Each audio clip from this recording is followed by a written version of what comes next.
welcome to the BullCast podcast. I'm Katie Pickler, and with me is Cameron Spann. Oh, hello. And Court Winsett. Well, I see how this works. It always throws me off whenever you do that. You swapped us. Well, because you're trying to swap where I sit. Apparently, I keep moving away from the guys, and it's like I'm inching closer and closer. And before you know it, I'm going to be outside, and they're just going to be inside. You keep moving towards the corner, and you don't sound as good in the corner. It's echoey when you're in the corner, and also nobody puts baby in the corner. It's like you're in a little lifeboat, and every week you kind of float further float out. a little further away. I'm trying to get away from you guys. I'm trying to plan for the end. Oh. Oh my word! That was wow. That was quite the segue. I think that was a titular moment. I think the title of this will be "Planning for the End." Planning for the end. So this might be a little weird topic for us to talk about, but I mean it's a financial thing to think about. We wanted to do an episode about funeral planning, and unfortunately, Court's experienced this personally very recently. Several of us have been there with relatives, friends, family, and we've experienced it with clients on when someone passes away, whether you kind of see it coming or it's unexpected. And from this episode, we're kind of talking about the difference of pre-planning versus you got to scramble, someone's passed away and you've got to get stuff done, and just kind of just the different little weird quirks that you haven't thought about. But before we get into that, we've got to talk about some of the saddest movie deaths of all time. Okay, so this is a morbid topic, and that is a morbid-sounding list. But honestly, I haven't been so excited about a list in a while because this list has got some stuff that is spot on in terms of like movie deaths that are just scarring. If you didn't walk out of at least one of these movies with a tear in your eye, then are you really human? I just want to know. Inquiring minds want to know. So, Katie, kick it off. No, this is yours. You kick it off. No. Fine. First one on this list. So this is from a list that has the 50 saddest movies of all times, and we're not doing all 50. So the first one on this list is Emma Greenway from Terms of Endearment. Yes, of course. Deborah Winger's character, Shirley MacLaine, Jack Nicholson, one of the grand sad movies. Grand sad movie. It's a terrible, terrible sad movie. But, I mean, in terms of just like overall sad death from a movie, the one that just gets me every time, and I rewatch it, and Keiki says that I'm torturing myself and everybody else in the house, but I do like fast forward specifically to a 15-minute section of the movie so that I can watch over and over again Tony Stark's death in Avengers Endgame. Man, that will break your heart. Why do you do that? When he snaps? Yeah. I mean, it gets me every time. And Keiki will walk into the room and go, "You are not watching Tony Stark's death again." I'm like, yes, gosh. I am. Oh, like most people avoid it. So I mean, it's not on this list. So sorry, Cam. I'm going to jump real quick in here. But Armageddon used to be one of my absolute favorite movies. Still love it. But I would dread when I'd like see it on the TV and I'm like, oh, Armageddon's on. And it would always be right before the scene where Liv Tyler's having to say goodbye to her dad. And just like tears. Don't want to close my eyes. So that was a gut-wrenching one. But like, unlike you, sadistic, crazy person who goes to watch the death scenes, I would try and avoid watching that death scene because I'd be like, no, I'm not in a place that I can cry. Let's talk about Old Yeller. I mean, when the dog dies in any movie, it's awful. It's not on this list, but I went to go see Marley and Me with my wife when it came out in theaters. Mm-hmm. Didn't know what to really expect. I hadn't read the book or knew much about it. The dog dies, and I'm sitting there, tears coming down my eyes, and I have to look to my side just to compose myself. And I look to my side, and this stranger, this woman, is staring at me doing the same thing. Just, and we locked eyes, and I was like, I don't like it. So, Old Yeller. I don't like locking eyes with strangers, but that's, yeah. I feel like that's a requirement. Like, if a new dog movie comes out, I always ask the question, like, is the animal going to die? Because I don't want to watch this if listen, it dies. One of the most gut-wrenching moments for me recently was I've been bedridden for a little bit, and so I've been, like, watching movies that are on my second or third time around. And right now HBO Max has the John Wick Chronicles. So they've got John Wick 1, 2, and 3. And of course, John Wick 1 kicks off. His whole search for vengeance is based on the fact that some thugs kill his puppy. And I mean, that right there just, that'll just set you off. But anyway, back to the list. Katie, number 4. Beth March from Little Women. Yes. Yeah. Yeah, obviously. And then Bambi's mom is another given one. Yeah. Bubba Blue from Forrest Gump. Bubba. Yeah, poor very Bubba. sad. Jack Dawson, Titanic. Which get on the door. There's so many theories going around right now on could they both have fit on the door and that. Well, somebody said, and I haven't watched it in a minute, but somebody said that the scene actually shows him try to get up on the door, and the door starts to topple. So that's why he stops trying, because he doesn't want to pitch Rose into the water. Yeah, that's a movie that will not die. It's coming back Valentine's. Did you know that for its 25th? Coming back to theaters in 3D. I remember when I got it, and it was like the 2 VHSs. Yep. Like, I know exactly where that first VHS stopped. I know that exact scene. Okay, so next would be Mufasa. Oh, this Lion King. Say it again. Tragic. Mufasa. It is time. I don't know. See, y'all are guys, so you may not experience this, but I was watching Oliver and Company. I have a point. I was watching Oliver and Company with my nieces, showing them that movie, and at the beginning, like, I had some tears when, like, poor little Oliver was, like, getting rained on, and no one loved him, and it's just like, but it's like, I think you get emotions as you get older. And, like, as a kid, I don't think you were, like, crying. You were like, oh, it's sad. Why does no one love the kitty? And as an adult, you're like, oh, my God. Lion King is one of the greatest Disney animated Mufasa. films. Quick Disney trivia. Pocahontas and Lion King were being created at the same time. And Disney projected that Pocahontas would be the successful film. It was the princess. So they put their A-team to Pocahontas and kind of the backup reserve animators to Lion King, not giving it much time. Mm-hmm. Which film did way better? Lion King, yeah. Yeah, Broadway shows, everything. But, it's interesting that you should say that, because there were some differences. And so they went like, there are some what I would consider old school animation scenes in The Lion King, especially during the musical numbers. They did a lot of just sort of static backgrounds where the only thing that was moving was the character, and it's some, especially I think it's Can't Wait to Be King. Yeah, that is very much an old school animation They're style. Just all that they walking used for on that the song. log. Yep. Yeah, interesting that came from B-Team. Yeah. Next on the list is John Coffey from The Green Mile, a movie I have not seen. I know, I keep doing this. It's on my list. Cameron, you gotta watch it. Oh my, that movie is incredible. Yeah, it really is a great movie. It's a great movie based on a great book. I loved the book and watched the movie, and it's one of those movies that he's done it twice. Frank Darabont, I think, is the director of Green Mile. He also directed an earlier short story by Stephen King into a very, very popular hit movie, The Shawshank Redemption. I thought they were the same, yeah, and so he did both of those. Wasn't that Michael Duncan Clark? Yeah, rest in peace. Yeah, I mean, he was in Armageddon too, and I loved him in that, but he's just a great actor. So Cam, your homework, you gotta watch Green Mile. I'm on it, and I'm jealous of your next pick, Katie. Ellie from Up. Yep. The saddest opening to a Disney film. It's so sad. He, hands down, the saddest opening of a lot of films, not just Disney films. Yeah. I would put it up there in terms of like they sad get you openings. right at the very beginning. Yeah. Boom. Next on the list is Ruth Jameson from Fried Green Tomatoes. I love this movie. Actually, I've watched it numerous times. I love it, and it's a great movie. So, what else are you gonna do? About it. All right, Satine from Moulin Rouge. Moulin Rouge, directed by Baz Luhrmann, takes place in is it a brothel? Is Moulin Rouge? I thought it was, or is it more of like a old school dance club? It's kind of like a burlesque. Yeah, it's a burlesque club. So a mixture of the two. The movie is like You're on Drugs, great soundtrack. Satine, played by Nicole Kidman. Yeah, she dies. This whole list is spoiler, so whatever. Mm-hmm. Yeah, it's such a great movie. I love it. And I was very disappointed at how unimpressive Moulin Rouge in real life is. It was just kind of crammed in there. It's like, oh, there it is. And I'm like, oh, that's it? I don't know. I was expecting oh. When I first saw that movie, I really wanted to try absinthe, and then I had some, and it's fine. It's okay. It tastes like, I don't know. I don't even know what it tastes like. But I like it. Yeah. I mean, Licorice. Yeah, green licorice. Yeah, it's fun to do it if you do the whole process of fixing an absinthe drink. That's the with fun the sugar part. cube and you can cut it with a Coke. I learned that in New Orleans. Next on the list, is that you, Katie? I think it is. Han Solo. Yeah. We all saw it coming. Yeah, I mean, it really didn't take me off guard, and I wasn't particularly saddened by it, if I'm being honest.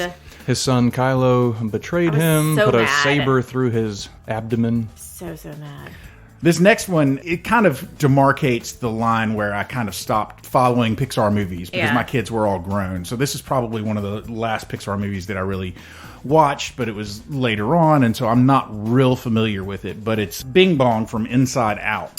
Her imaginary friend. Okay, I see. I don't. I didn't remember who Bing Bong was. Yeah, he kind of has the elephant trunk, and he basically saves Joy, the emotion, in the end, he sacrifices himself. But I love that movie because it really shows the emotions that a child goes through. Well, apparently Nicole cries every time she sees this. It's scene, emotional. So, yeah. It's a good soundtrack, too.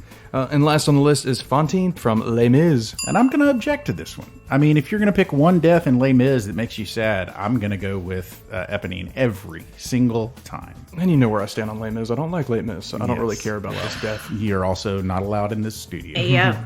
Well, I will say I have not seen the musical. My first introduction to Les Mis was the Hugh Jackman movie. And I was bored out of my mind. Every line was sung, and I wanted to leave. No, the musical. Yes, you have to see it. It's good. That, ladies and gentlemen, is the list. We're all going to go cry now as we think about these. How do we brighten up this episode? Let's stay funny. It's a tough subject, and we shine a light on that stuff. Like, obviously, you don't want to go home and talk to your spouse about how you racked up credit card debt. And you don't really want to talk to your parents or your significant others about, hey, what happens if I die?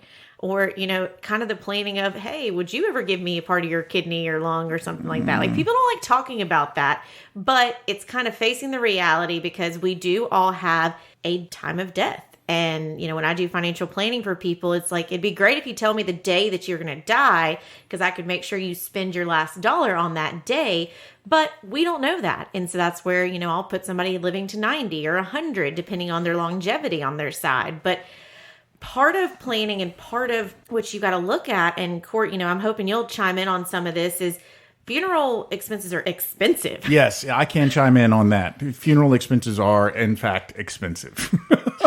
The funny thing about it is, you know, it's not something that you're going to be able to just open up something and see the rates. You know, you've got to go in and talk to a funeral planner and sort of tell them what it is you want, and then they'll give you the price. And funerals are expensive. Burials, if you're doing a burial, you either have a mausoleum, because you're technically not buried, you're above ground in a mausoleum in somewhere like New Orleans where there's you know, the water table is so high that they can't bury people in the ground, or you're being buried in the ground, and in which case you're actually buying a little plot of land for that casket. You know, it's a little piece of land that they basically sell to you. And so that's expensive because you've got to buy the casket. You've got to... Caskets are expensive. Caskets are expensive.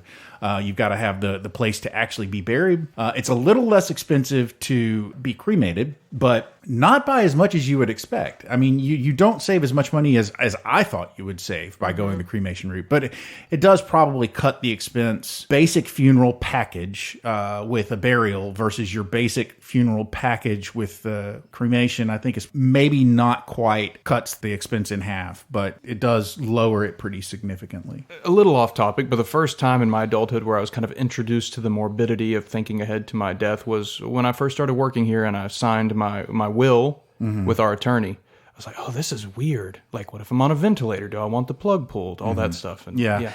That's an interesting point, because it is something that I struggle with, because I do, despite it not being necessarily what my main focus is here anymore, I do still occasionally do estate plans for people. And it's still every single time I do an estate plan, I have to remind myself that this is my job. It is something that I am around on a pretty much a day-to-day basis. And I'm very familiar with it. And I'm familiar with the feeling of thinking about it. So it does not faze me at all.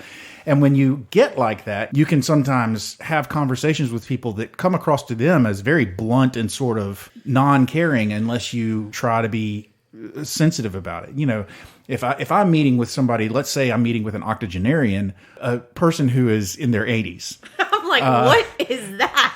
If I'm meeting with someone who's in their 80s and talking about their estate plan, then it's a lot touchier subject to some. And I'm like, okay, so when you die, this is what's going to happen. And they're like, hey, you know, you're putting me in the ground. And I'm like, no, I'm just saying it's an eventuality for everybody. Granted, this person might be a little closer to it.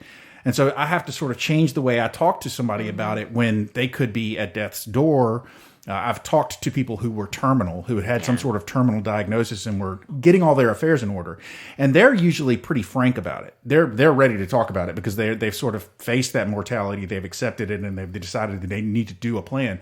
But somebody who's just getting up in years and doesn't really know, they could last another 20, 30 years, but they want to have this plan in place for their kids or for whatever other reason. You have to be a little bit more sensitive with them.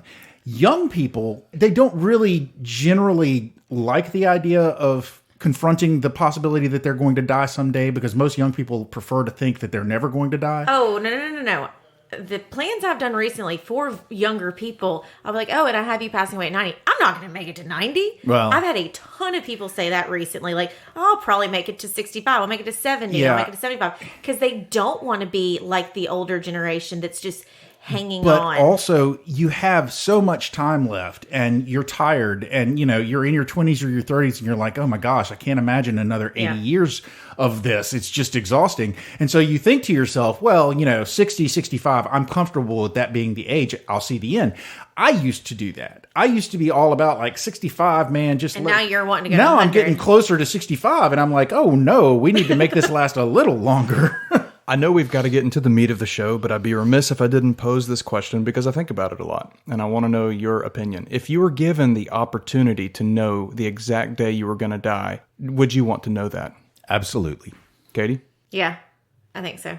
For me, no, absolutely not. I think as like kind of an anxious person, like it would just kind of ruin everything. A lot of people would probably say, oh, it'd give me time to go on that one trip and plan, but I like to wing it here. Just if I find out that if I know 100% certainty that I'm going to die in a week, I'm going to live the next week a lot differently than if I know that I'm not going to die until I'm 85. There was a show, I mean, it only had one season. I think Lucy Hale was on it called Life Sentence. And it was that she had cancer, thought she was going to die. So she lived it up like she was dying. And then, she was cured. And so had to like totally try, like, the curtains were pulled. She saw everything that was truth because her family had not been acting honest with her, all of that. But okay, meat and potatoes of this episode.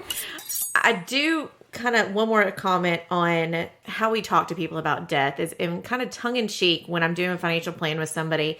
David says a lot more than I do because I still am a little weird about talking about death, but when we talk about people having money and that they don't outlive their money, one of the comments is if we show somebody and they've only got $1,000 left when they hit 90 and are quote unquote dying, then the kind of joke is, well, the check to the undertaker will bounce. And that's kind of a funny way, but it's very much shedding a light on the fact of planning and making sure that, if you come in here and like, I don't want to leave any money to my kids are taken care of, I just want to spend it all. But you've got to think about, even when you die, there are still expenses that follow you. You will owe taxes. There's a chance you'll owe taxes. Not necessarily even estate taxes. Just you got that last income tax return you got to file. There's a chance that you're going to have to pay for your funeral expenses unless you've made pre-arrangements. I mean, there are things that definitely come up. Yeah. Okay, so step-by-step funeral planning. Plan ahead. Your plan doesn't need to be complicated. Even a simple plan will be helpful to your family. And having it written down, having, multiple people know where it is. So when you do pass away, it's like, here are the wishes. So start with the basics. Interment choices. Burial, cremation, donation to medical science, burial at sea. What you going to choose? And then funeral service choices. A traditional funeral, a memorial service, graveside service, no service, Irish wake. Some people want their funerals to be a party. Some people, I've seen a trend, like if they know they're dying, they want their funeral while they're still alive. So they can kind of hear what people are saying about them and be a part of that. I think I want mine to be a party. I've thought about that the past year. I don't want everybody to be, people will be sad no matter what, but let's have some music. Maybe like a jambalaya cookout. You know what I mean? I went to a funeral once for a very young person. I mean, I'm talking like a high schooler, and he was a Boy Scout, and his entire Boy Scout troop came to the funeral, and there were a lot of young people there. And so there were two acoustic guitarist, singer, songwriter type people who played several songs. And the young people very much got into sort of a sing-along type vibe. Yeah. And, they would clap when you were supposed to clap during the song, and they would sing along with the musicians and stuff.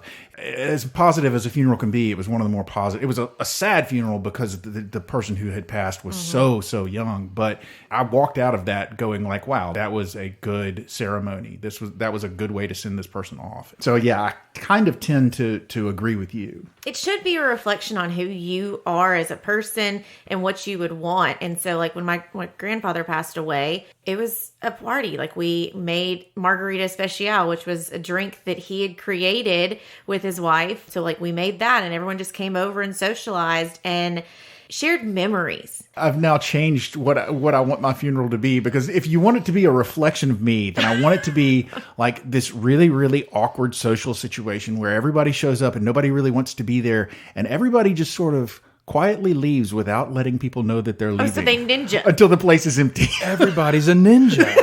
You have to ninja towards funeral.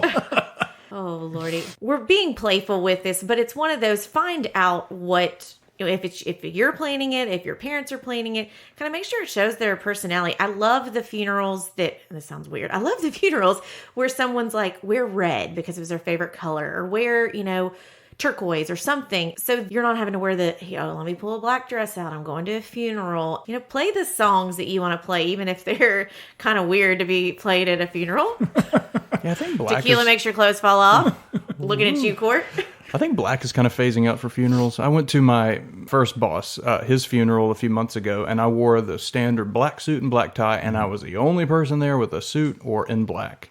Yeah. Having experienced very recently a memorial service for someone, the standard for dress for a funeral has changed, I think, significantly over the last, say, 2 or 3 decades. Because I definitely, when I was younger, I always wore a coat and tie. And I still tend to wear a coat and tie because that's what I was taught you wear to funerals.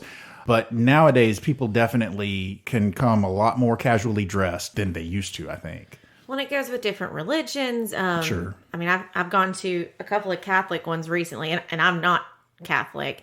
And so I was very shocked that there was alcohol at the after reception, the kind of is not the visitation. What is it? The kind of where like the family hangs out and stuff. Yeah. Okay, so we've talked about planning ahead and kind of figuring out the basics. You want to be in the ground? You want to be cremated? What do you want to do? What kind of funeral do you want to have? And I think it's one of those that obviously it depends on the time of year, because if someone unfortunately passes away on Christmas Day, that's going to totally change the options you have. Okay, estimate the cost of your funeral. Well, depends. Yeah, it does depend, but you also definitely don't have to estimate it. You can get a firm quote from a funeral home and go ahead and prepay if you want to, and you'll know exactly how much that funeral was going to cost. But you can go to a funeral home and meet with somebody, and they will talk you through pre-arrangements. Obviously, that can be of tremendous help to your family, because it's one less thing that they have to worry about when you actually do pass away, and that will let you know exactly how much it's going to cost. You could also go in, tell them what you want, they'll quote you a price, and you could say like, okay, but I'm not really ready to prepay for that right now. And then you've at least got an idea of how much it's going to cost, but then obviously that expense could go up if you live for another 2 decades after you got that estimate. If you know that you're going to be responsible for your funeral, then maybe it's one of those we set aside emergency fund accounts. We set aside, our fun accounts, our travel accounts, maybe an escrow account.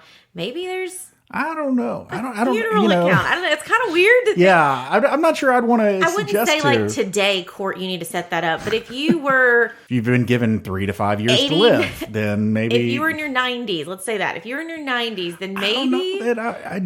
I don't know. It's a tough recommendation for me to make to somebody. Let's talk about maybe setting up a funeral account for you. Okay, never mind.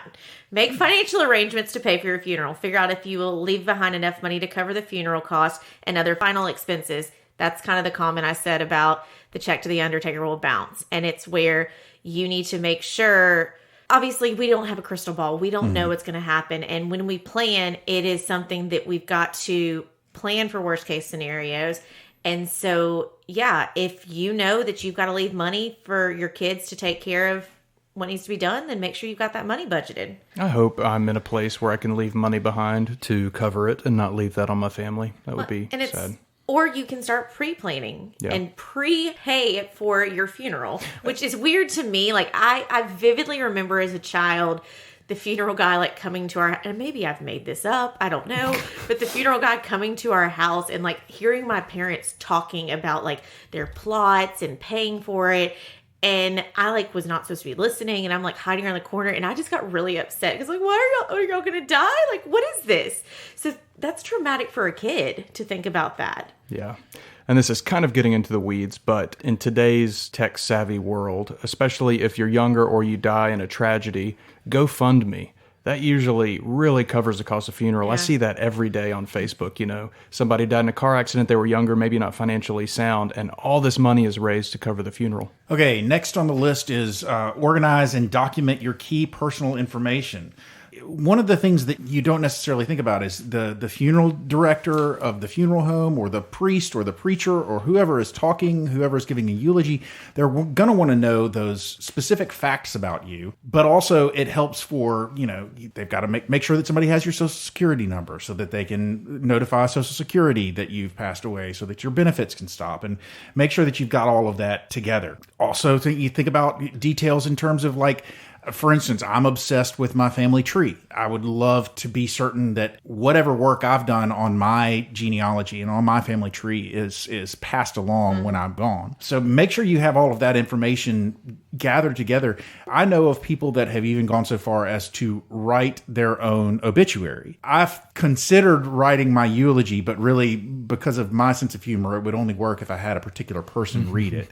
So, you know, there are things like that that I've considered doing. Obviously, if I wrote my own eulogy, I'm not so into myself that it would be like, Court was the most awesome person in the world. I would attempt humor to try and raise people's spirits. But having that information, you know, having details of a person's life, having details prepared of your life that people can include in the ways they talk about you after you're gone or not, giving them that option is certainly something that you can do. How well do the people around you know you? Is there somebody that has all of your information and that can really speak about you? I think that's an important thing to consider. Well, and you think about, it used to be the family Bible. The family Bible is what had everyone's birth date, death date, everything was in there. And so that's the genealogy you're talking about. Yeah. It was all there, but I don't think that people really are doing that anymore. Not as common. There's not the family Bible that's, you know, in a rough condition because it's been passed from generation to generation. Mm-hmm. Let me say one other thing.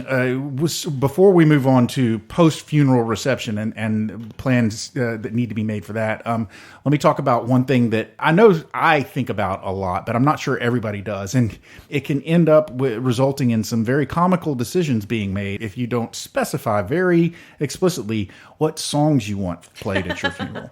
And not just what songs you want played, but when you want them played. You know, I mentioned that funeral that I went to where they basically had a live acoustic concert in the middle, and that was great because you were listening. People were responding to the musicians that were playing. There were musicians there to watch perform, basically. So you had something to look at.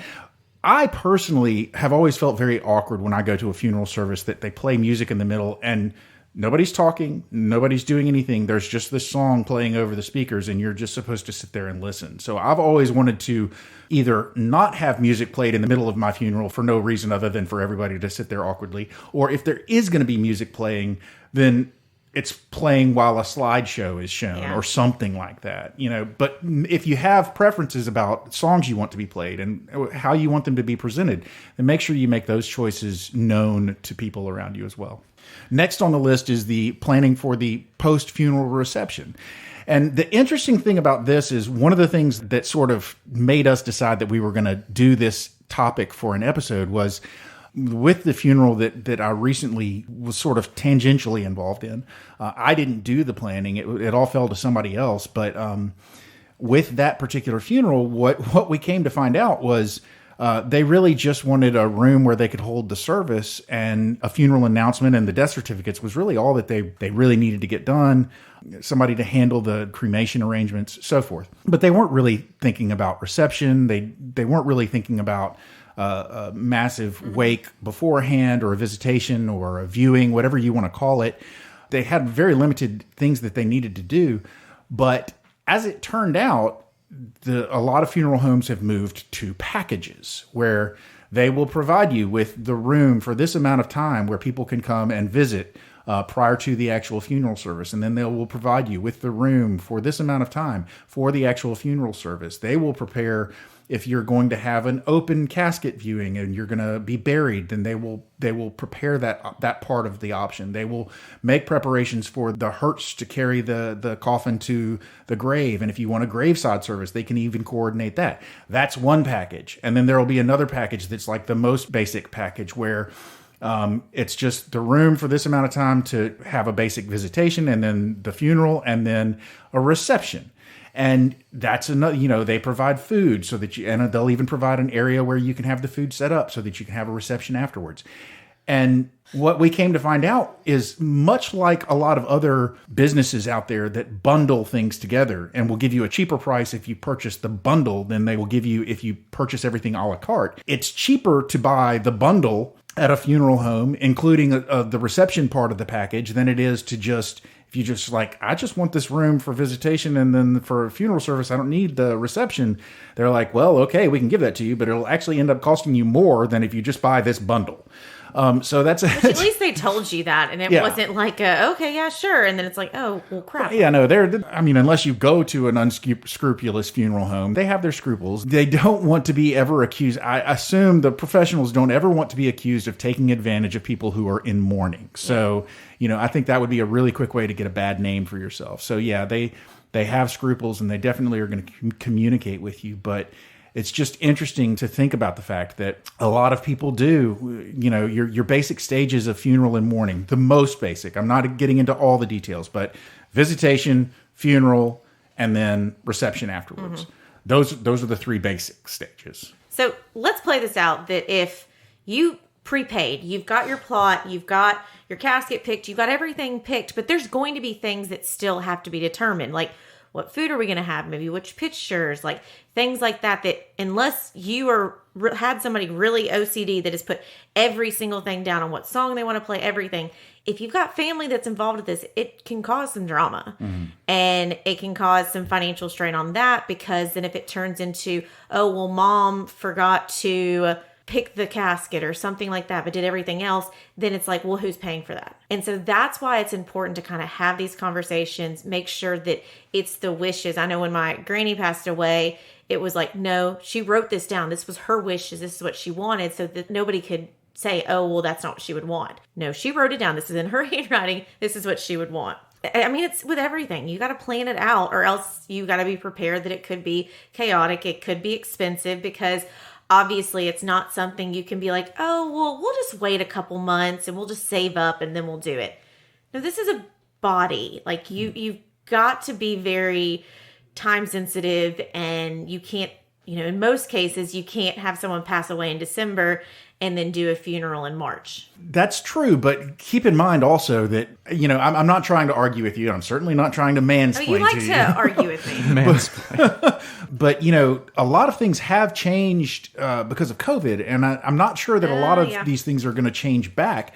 And so during COVID, you would have a long wait period between somebody dying and actually having the service. People would hold off because they were hoping that the restrictions might lift, or they were holding off because somebody was sick who needed to be there or whatever. And so you would see a lot longer wait periods between death and funeral. So unless you have some sort of religious obligation to get the body in the ground before a certain period has lapsed, or something like that, if, for instance, if a person passes away and they've specifically requested cremation, then you can get them cremated and wait a little while. As long as you want before you have the service, really.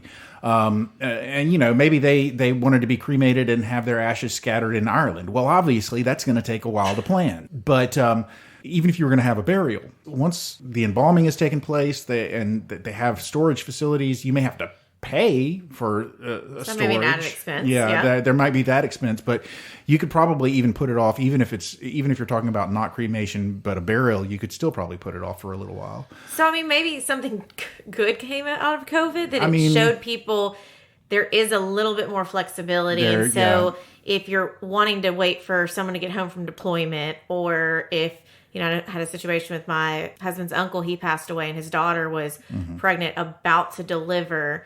And so they wanted to wait until she could travel to be here to be a part of it because it was her dad. So that made total sense. I mean, I will say on emotional side, it's harder because it's stretching it out before you have closure. But I guess COVID has shown us that there are ways that we can preserve the bodies, make sure that it's okay to hold off a little bit before we bury someone. I think it's made people it's forced people to be more flexible in a lot of ways, including things like funerals and so forth. Because this may sound crazy to people who are listening, but we were talking about just a second ago, we were talking about post-service receptions, right?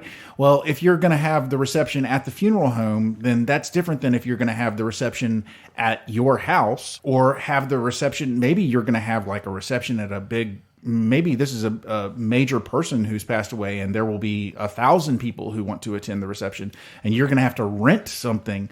Then you may have restrictions on when you can actually get a place to have a reception, and you want to have that service coincide with the reception. So you're juggling all of these different elements that you have to plan for. These are all things that you need to take into consideration. I mean, I personally wouldn't mind foregoing the service part of it and just not even having the service and going straight to having just a big old party. Again, everybody just has to leave unannounced. Okay, some of these we've touched on, and I'm going to kind of go through these fast, but these are not in any particular order, but these are things to kind of think about when funeral planning and kind of the process. Obviously, obtain legal pronouncing of death. Make sure your hospice nurse, whoever it needs to be, choose a funeral home, arrange transportation for the body to the funeral home or coroner if autopsy is required, arrange embalming and preparation of the body if desired. I guess if you were donating organs or something, then that's something that you have to throw in there, because I would assume... If you, for instance, if you were to pass away in hospice at an elder care facility, then the removal of the organs will not take place there. It will obviously take place somewhere else. Yeah. But I will say that the funeral home, and if you go through hospice, the hospice people, they all sort of help coordinate those aspects of it. But it's not all just automatically done. So they are all things that you need to take into consideration. Selecting the clothes for the deceased to wear. This was a surprising one for us. They ask for you to provide an outfit, even if you're talking about cremation. Really? Yeah. We had to provide an outfit for a cremation, and we just hadn't really thought about that. Yeah, what to put it. Yeah. Okay, another thing to think about is the burial benefits of service. So this would be if someone was in the police, fire department, military. Think back to our secret society episode. Like if someone was in a secret society or a fraternal organization, something like that maybe they're needing to have something represented at the service. I don't know if y'all have been to military or police funerals, but it's... Oh, yeah. That's a whole production in its own. And we've talked about some of this before. Decide on type of disposition. What is a green burial? No embalming. They don't do anything. They put the body in a biodegradable bag and put the bag in the ground. And sometimes they'll put like an oak tree seed in there, and it will grow into a tree in your honor, which is kind of cool. I don't hate that idea. Yeah. I don't either. Okay, here's one that is an expense that we haven't really talked about, and that's the grave marker and inscriptions. So, okay, say it's just you figuring out what your grave marker is going to be. Yes, that's expensive. You got to figure out, because there's so many different rabbit holes you can go with that. But if you are happening to be buried in a family plot, then it may be that there's already a marker, or you may be the first one that has passed away that needs the marker that's going to set where then the mother and the father and the children are all going to be on it. I love cemeteries. I'm kind of weird like that. But when I go out of town or out of the country and old cemeteries, and you look at it and how it'll have the entire family on there and have all these dates. And I think we're kind of getting away from a lot of that as much. It's more of maybe the husband and wife are on there, and it may be that they're all kind of in an area together, but that's something you got to think about. Are you going to share a plot? What happens if you buy a plot together and then you get divorced? Like, there's a lot of things with that too. And so if you do get divorced, maybe make sure you haven't done a plot together or figured that part out, because that may be a little awkward when it's like the ex-husband's getting buried next to mom, and mom's been remarried, and now there's no room for a new husband. Okay, sorry. Choosing florists, that's a big thing. Flower arrangements, picking pictures to display, funeral music, videos. Choose what you want to have read, scriptures, poems. Photos to be displayed. This was actually another one that kind of surprised me, the amount of time that we spent just going through pictures, trying to find pictures of our loved one so that we could have photos displayed, not only physical photos displayed, but also they did a video montage of photos. We spent hours going through pictures. Yeah, absolutely. Compiling the photos, guest book, that's something. Figuring out if you want to do donations, have a place that you're going to have that. Where are the donations going to go? Communicating with them, having programs, arranging transportation, choosing officiants, deciding who's going to perform the eulogy, choosing pallbearers, death certificates. This can kind of be a pain, and I know we deal with this a lot of people who have accounts or law firm clients, that making sure we've got to get death certificates before we can do anything. Generally speaking, if you go to a funeral home and you do everything through a funeral home, the funeral home will take care of ordering the death certificates, but they are going to ask you how many you need. And people ask me frequently, well, how many should I get? I never tell anybody to get anything less than 5. Mm-hmm. 5 is the minimum. Yeah. And if you have a person who has a lot of stuff, a lot of assets, a very complex estate, you're probably going to want more than 5. But at a minimum, 5. And if you don't use them all, guess what? It's okay. At least you got them. Yeah, but a lot of people require an original. You can't just go photocopy it. And so, the other things on this list is potentially obtain a burial permit, sometimes referred to as a permit for disposition, set a time and date for the service, submit the obituary to selected newspapers. There may be some that you have to pay to put the obituary on a website or something like that. Commercial appeal charges you for sure. And just going off my own experience, we decided not to do the commercial appeal because, first of all, who reads the commercial appeal? But also, you can post a free obituary on obituary.com. And another interesting thing about that is there was no word limit. I had previously written an obituary that was going into commercial appeal, and I had a very strict word limit. So I was having to edit down to keep it within the maximum words. But on obituary.com, they don't charge you per word. So you could write as much as you wanted to. So yeah, that's something to think about. Newspapers going the way of the dodo. Okay, so I feel like I'm probably going to be bullseyeing, so I'm just going to go ahead and throw that one out there. Obviously, no one wants to think about your loved ones passing away. That's really tough. Or even yourself passing away. That's hard. And Cam, you started this episode of Would You Want to Know the Day You Die? And I said yes, but then, I probably would be like you and be a worrywart, like, oh, I'm running out of time. And I would get so consumed with being stressed if I wasn't getting it all done, knowing that I had a ticking time bomb on my shoulders. Yep, that's the thing. Unfortunately, it's a part of life, and we have to face the music. And so being a good steward of your money, being a good daughter, son, whatever it may be, you need to handle this. You need to figure out the plan. You need to figure out, is this going to be pre-planned? Is this going to be something that money is just going to be set aside from your parents, from you, from somebody to take care of the expenses? And it's kind of that episode we had a while ago about long-term care. You want to talk to them about what would they want to do, but obviously you hope that death is coming later when they're 90, 100, and you're not having to talk about those unexpected, because unfortunately you can't plan for that. No one knows when these tragic accidents are going to happen. But if it's a typical thing, then when someone gets to retirement years, that's when it's, what are you going to do for long-term care? What happens when you do pass away? How are we going to pay for your funeral? What do you want it to be? And kind of have that, because then it will help with stress levels with family if you already know this is what mom would want. So, bullseye? Don't say it like it's a question, Katie. Say it with some oomph. Bullseye. No, but I guess, first of all, before I really get into my bullseye, we would be remiss if we didn't mention that if you are planning things for your own eventual funeral and arrangements after your passing, then keep in mind that there are items that you have that people will need, such as passwords, access to your digital accounts, and so forth. We've covered that in a previous episode. Cameron, what was that previous episode? Surprise, surprise. It was actually a two-parter. We have 2 episodes 38 and 39 on digital footprint, where people can listen for a deep dive on this topic. Okay, so just make sure that somebody knows how to access your Facebook and your bank accounts and stuff like that online. if you're going somewhere. But, trying to think about what I would say as far as my bullseye is concerned, I'm thinking back to the funerals that I've attended. And the one thing that always happens to me whenever I go to someone's funeral or go through the funeral planning process is I always think to myself, what do I want for my funeral? What do I want for when I pass away? And, I'll start a list, or I might start thinking about arrangements and so forth. And I never actually get it done completely. But it is something that I recognize the importance of. And I feel like it's something that I should sit down and do. And I'm not the healthiest guy in the world, but I'm not, I'm relatively young, so I'm not exactly thinking that death is knocking on my door or anything, but I still think I feel like it's something that I should go ahead and take care of. Having been through the process very recently, we were able to, because of the way everything sort of unfolded, my significant other was able to make a lot of the plans in the weeks leading up to the passing. And that